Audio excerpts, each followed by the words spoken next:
bẹ́ẹ̀ dà bá wà láyé bí ò bá ti mọ ìyá rẹ̀ wọ́n mọ tẹ́gbẹ́ ẹ̀ mọ́lẹ̀. bẹ́ẹ̀ni torí bí tí ọba yẹ kó lọ ní ọmọ lọ tí ọba yẹ kó ṣe ní ọmọ ṣe.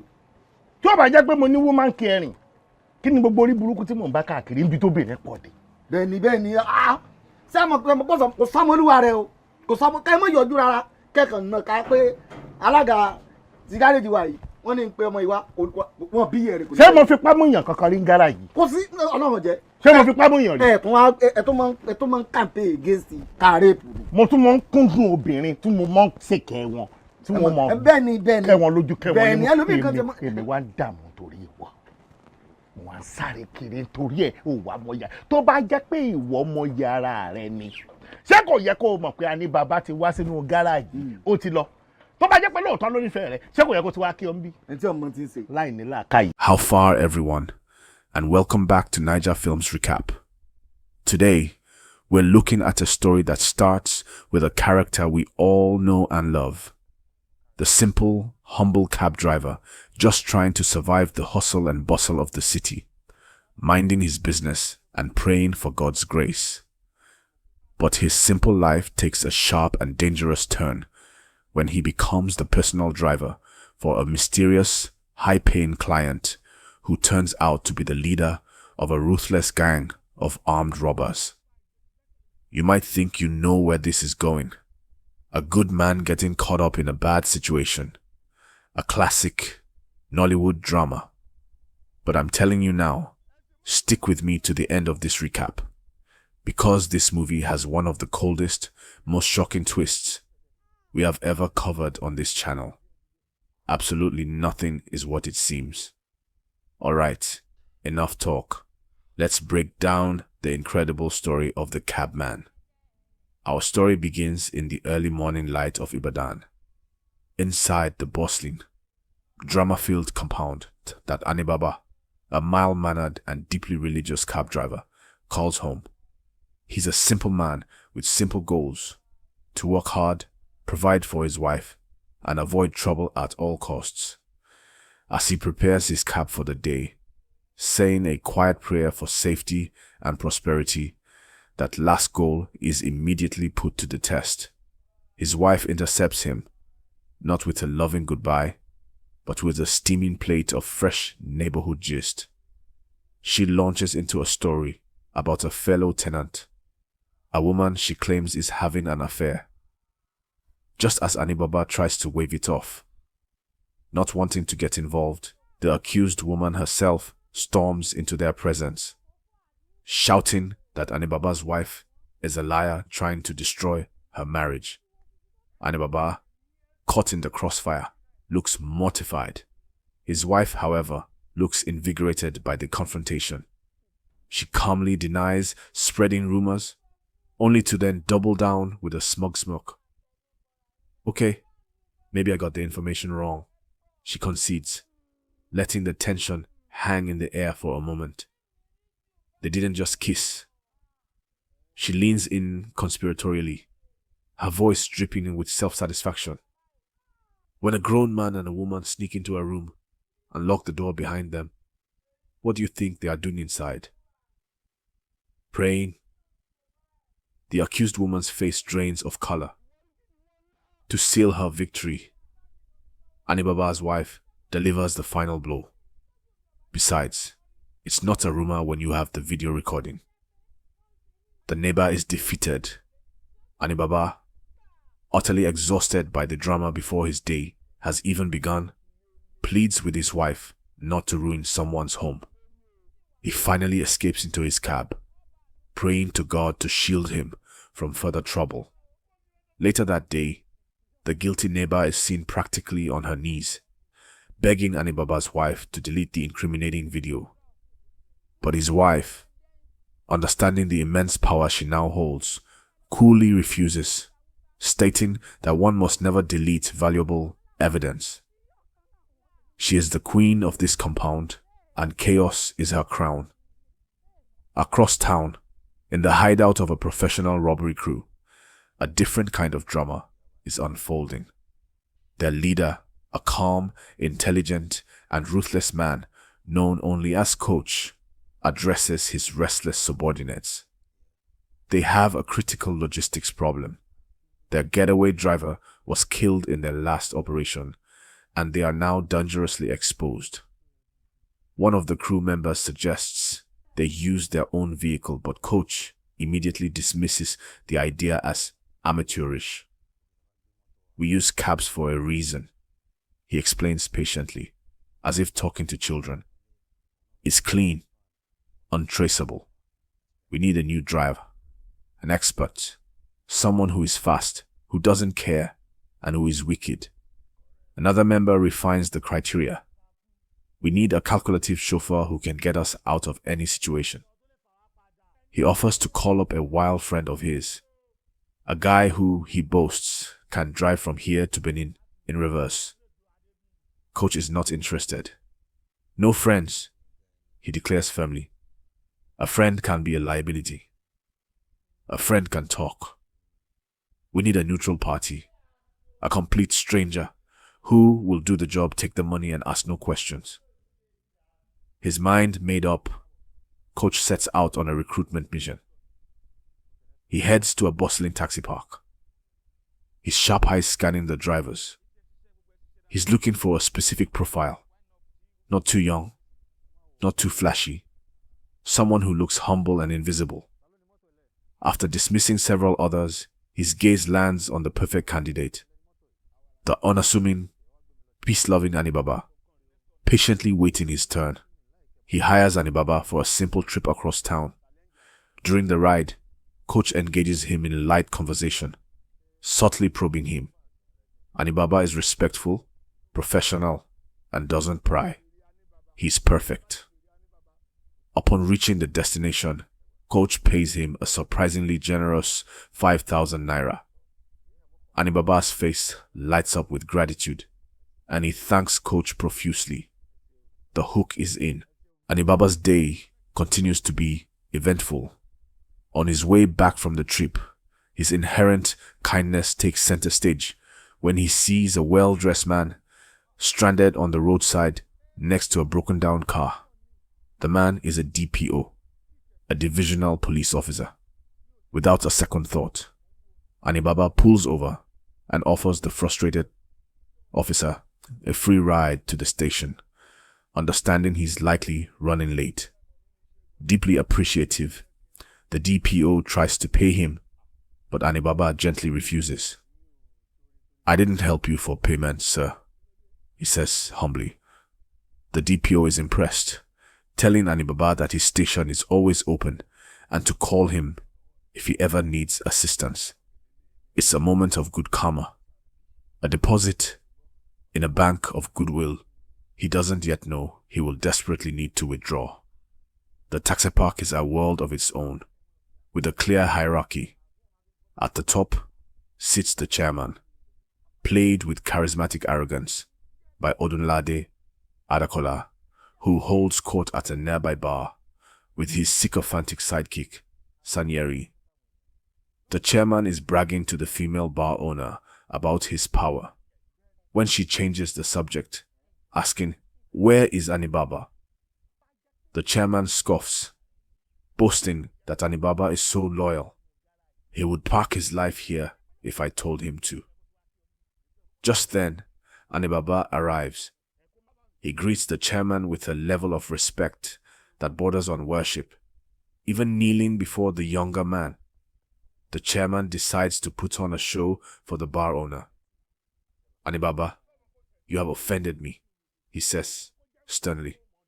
Confused and terrified, Anibaba begins to apologize profusely, asking what he did wrong.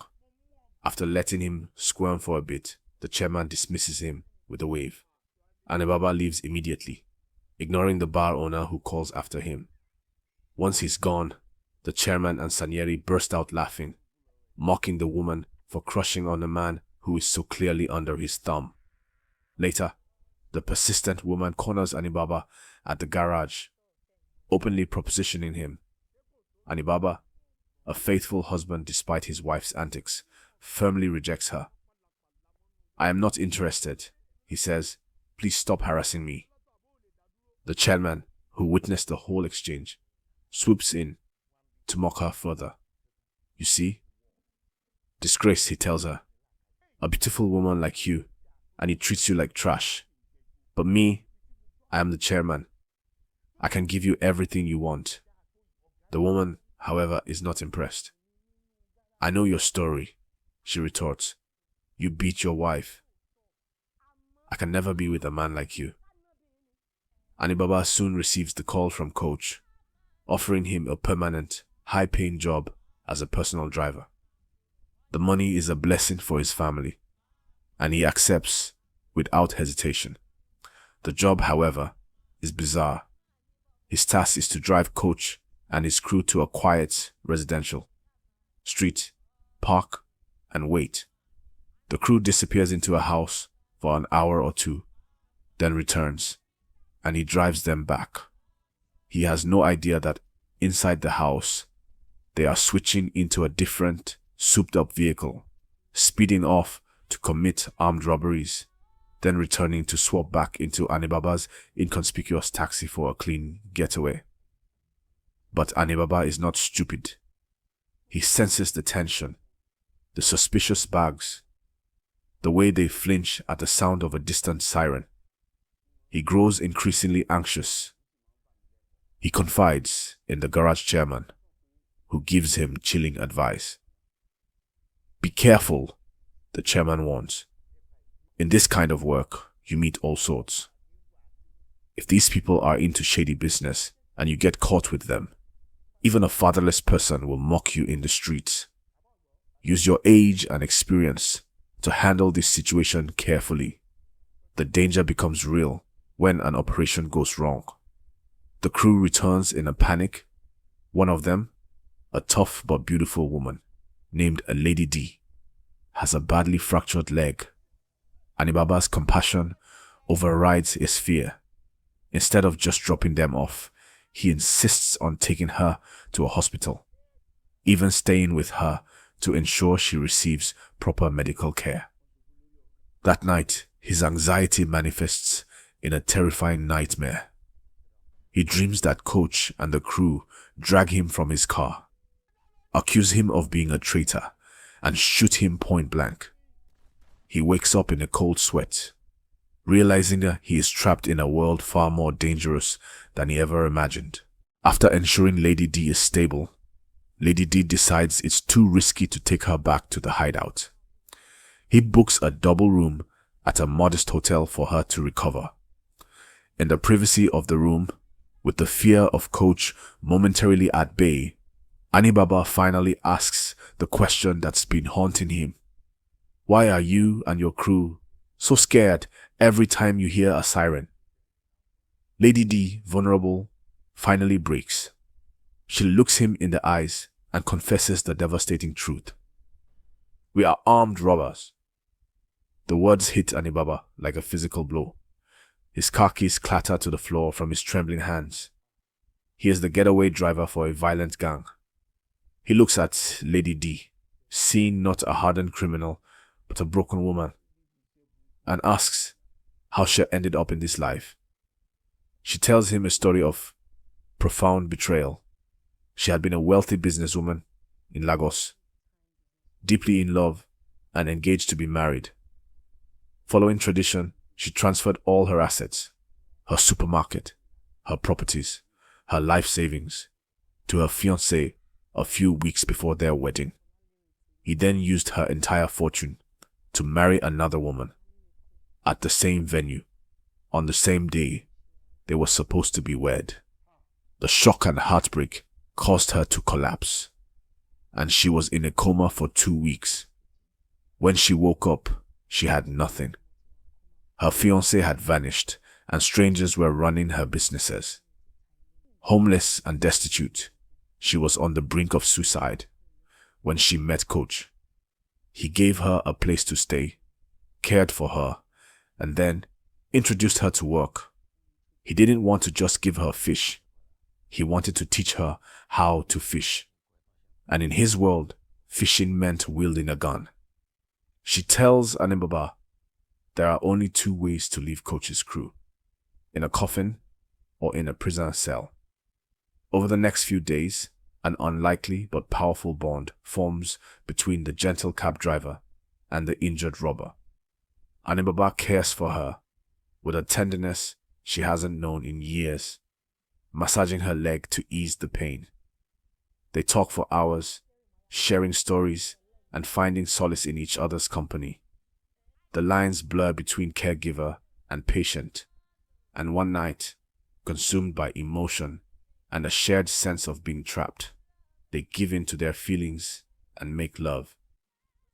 Anibaba returns home late that night, and his wife, whose intuition for trouble is unparalleled, immediately knows something is wrong. She accuses him of cheating, and for once, her wild accusations are true. He fumbles through a weak excuse about a high-paying passenger, but the trust in their home is fractured. Meanwhile, a recovered Lady D returns to the hideout. Anibaba, now deeply in love and desperate to save her, decides he must act. He makes a fateful visit to the DPO he once gave a ride to. He lays out the whole story: the suspicious passengers, the confession, the armed robberies.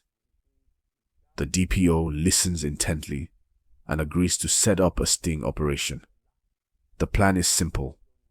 On the crew's next outing, Anibaba will fake a car breakdown at a pre-arranged location. As he's under the bonnet, pretending to fix the engine, the police will swoop in. The sting goes off without a hitch. The police swarm the vehicle, and the entire crew, including coach, is arrested. Anibaba watches them get hauled away, a wave of relief washing over him. He believes he's a hero. He believes Lady D is finally free. He is tragically mistaken. In a gut-wrenching twist that only happens in Nollywood, Coach uses his vast criminal network and a hefty bribe to get himself and his crew released within hours. The corrupt police officers who take his money do him one better. They tell him the name of the informant. Anibaba, a terrified Lady D, arranges a secret, frantic meeting with Anibaba. She tells him he needs to disappear, to leave the state immediately, because Coach knows everything and is coming for him. And then she drops 2 life-altering bombshells. First, she looks at him, tears in her eyes, and says, "I'm pregnant with your child." Second, she reveals Coach's true identity. His name is Tombolo, a sadistic and legendary kingpin who terrorized Port Harcourt for years before the police ran him out of town. The man they know as Coach is infinitely more brutal. Tombolo, now back at his hideout, is a man possessed by vengeance, but he's also calculating. He questions how the police knew their exact route. He finds it far too convenient that Lady D was the only member who missed the operation. He hires a private investigator, and within a day, he has damning photos of Lady D and Anibaba looking intimate. The betrayal is confirmed. He has his men capture Lady D and drag her before him. He is about to execute her when she defiantly screams that she did it to protect Anibaba, the father of her unborn child. Just as Tombolo is about to pull the trigger, the story cuts back to the police station. Anibaba walks in to see the DPO, but something is different. The slump in his shoulders is gone. The humble, fearful demeanor has vanished, replaced by an aura of cold, hard authority. "My name is not Anibaba," he says, his voice crisp and clear. "It's Detective Johnson, Akin Olaiya, Police Special Squad." The whole cab driver persona, the over-the-top respect for the chairman, the humble attitude, the beat-up taxi, it was all an elaborate deep-cover operation. He has been hunting Tombolo for years, ever since the kingpin slipped through his fingers during a high-speed chase in Port Harcourt. Detective Johnson explains that he suspected a leak in the local force when Tombolo was released so easily. He now demands the DPO provide him with 4 of his most loyal, uncorrupted officers for a final assault. But the corruption runs deep. One of the officers in the room makes a discreet call, tipping off Tombolo that his cab driver is a cop and they are on their way. As Tombolo and his remaining men scramble to escape, Detective Johnson and his elite squad are already descending on the hideout. A furious, large-scale gunfight erupts. Johnson's team is tactical and precise, and one by one, Tombolo's men fall. Finally, only the 2 adversaries remain. Tombolo calls out Anibaba's name, and Johnson steps out of the shadows. Anibaba is just a name, he declares. The name is Detective Johnson Akin.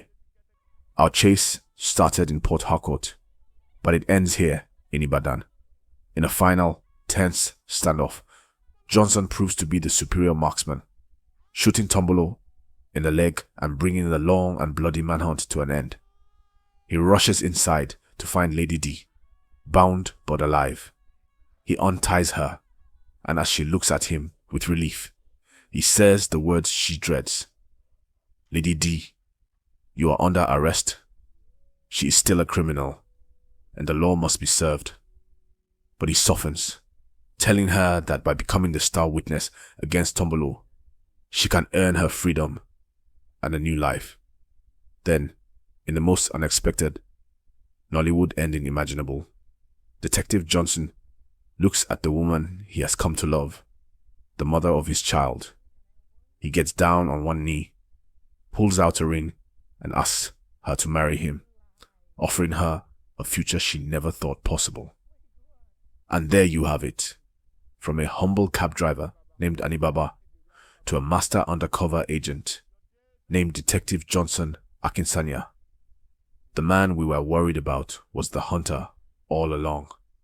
He played the long game, endured the garage politics, and even found love in the middle of chaos, all to finally get his man. What an incredible Nollywood ride. This movie is a masterclass in deception, proving that the quietest people often have the loudest secrets. It's a story of crime, deep cover betrayal, and a very, very surprising love story. But now I have to ask you guys, and I really want to hear your thoughts on this one. First, be honest. Did you see that undercover cop twist coming, or did it catch you completely off guard? And second, what do you think about that proposal at the end? Is it the height of romance, or is it completely unprofessional for a detective to propose to his star witness right after arresting her? Let me know everything you're thinking down in the comment section below. I want to read all of it. If you enjoyed this wild recap, please do your guy a solid and give this video a huge like. It really helps the channel grow. And if you're new here and you love Nollywood as much as we do, what are you waiting for? Hit that subscribe button right now and ring the notification bell to join the Naija Films Recap family. Thanks for watching, and I'll see you in the next one.